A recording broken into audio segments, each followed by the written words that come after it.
Are you a busy mother that is feeling very overwhelmed but ready to take control of your year? In today's video, we're going to be diving into some powerful questions that will help you reflect, refocus, and embrace intentional living. By asking ourselves the right questions, we can uncover what truly matters and set the stage for a fulfilling year ahead. So let's jump in and discover how to make this your best year yet. Living intentionally involves reflecting on your values, goals, and actions. So here are 5 questions to ask yourself this year. Happy New Year! I hope you're having a good one. Hope you're getting some rest. Today, I'm going to be sharing these 5 questions about intentional living as I'm intentionally walking through the woods because gosh knows I have not been getting out at all lately and it is just a gorgeous day to take advantage of. So I thought we could just get out. I'm not sure how the weather is by you, but I think this would be a fun place to make a video. So the first question you want to consider while trying to live intentionally this year and to ask yourself is, what are my core values? What are your core values? So if you're having a hard time analyzing them, I'll give you some examples such as maybe family, health, or creativity. You can also list out all your values and then stand up for the ones that truly matter most to you this year. So for me, I decided this year I really want to work on being more intentional about practicing empathy. It is not something that always comes so natural to me, and maybe put myself in other people's shoes so I can be less judgmental and more loving. The other thing I want to work on is taking responsibility for my actions instead of trying to blame either my circumstances or maybe a family member. I also want to cultivate a heart and a mind of always wanting to be curious and learn, and really breaking down any pride barriers that come in my way so I can continue to evolve and really come into myself and be the best version of myself for my family. The second thing to ask yourself this year is, what do you want to achieve this year? Instead of rolling into the year just in survival mode, go into it intentionally with actual achievable goals. Set specific ones that you can actually accomplish that are not overwhelming, ones that are going to be life-giving to you and your family. This can be both in your personal life and your career, or if you just want to focus on one or the other. But I would definitely advise trying to a little bit of both. Maybe the very goal you're trying to achieve in your family, you can set into your workplace. So for me, how I'm applying number 1 to this number 2 question is just enjoy the stage and the season of life that I am in. And because majority of my life, I'm always wanting to push to the second season. I'm always wanting to be in the destination and not enjoying the ride. So I really want to be super intentional about that and enjoy even the hard stuff that I'm currently going through. It's not easy being a parent of teenagers.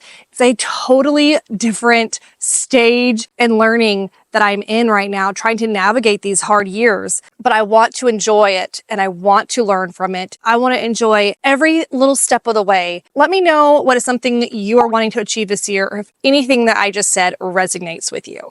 And if we haven't met yet, or if we have possibly another video, but I did not introduce myself, I just want to let you know what I love doing here on YouTube. And that is to inspire busy, overwhelmed working mothers to live a very intentional life while simplifying their homes and their lives. The third question to ask yourself this year is, how am I spending my time? Evaluate how you spend your time each day. Are your activities aligned with your core values and your goals? For me, last year, it was a year of rest. I rested and that was my goal. And sometimes that is absolutely necessary. We don't always have to set goals to achieve a ton of things and have checklist of things to do, but rather it can just be enjoying the moments, letting our bodies recover from years of doing that. You don't have to necessarily set a bunch of goals to accomplish. It is okay to slow down. It is okay to start learning how to actually be intentional.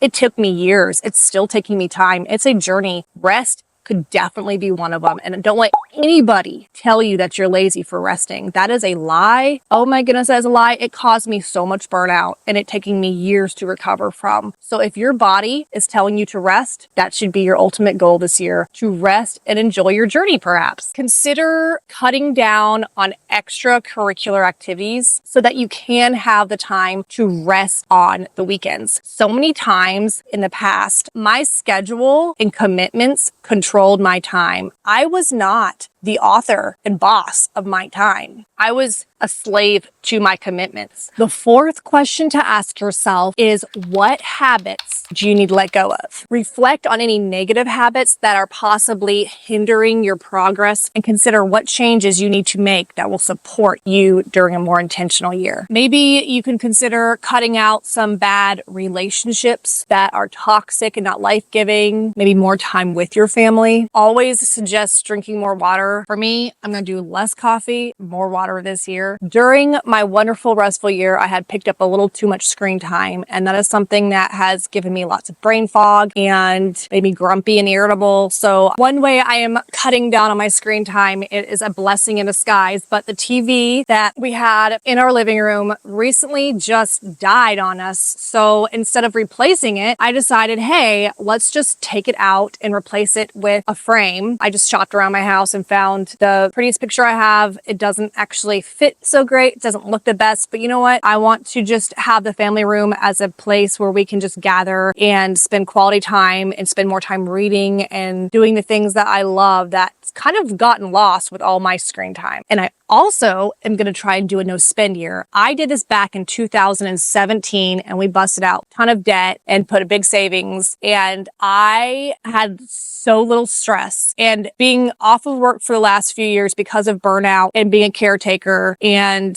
homeschooling and all the things that my last 4 years has involved, I started picking up bad habits of spending again. So a no spend year is going to help rewire my brain, save money, and help me just cultivate a lot of contentment in my life. And the fifth thing to ask yourself is, what brings me joy and fulfillment? Identify what activities and relationships that actually enhance your well-being and prioritize these things to cultivate more of a sense of a purpose in your life. For me, I remember the smallest things, just like when I'm taking a walk, looking up at the trees and thinking, these things used to bring me so much joy when I was young. Where and when did I lose that sense of wonder? And it's when we have so many responsibilities, it hinders our sense of wonder. And I want to get that back. And I want to be able just to go out and take a walk and look at the leaves and look at the grass and just the most simplest things. Basically just looking at our surroundings and taking it all in. Another good thing you want to continue to do throughout this year is to stay very self-aware, aware of what you're doing daily, aware of your habits, aware of these questions, and constantly going back to them, regularly revisiting them, and have some self-reflection and continue to grow. Without regularly seeing and being aware of our actions, we really cannot grow. We cannot see what we're doing. So self-reflection and self-awareness are two huge factors in order to accomplish or even answer any of the questions above. Thank you for being here. I'll see you next time.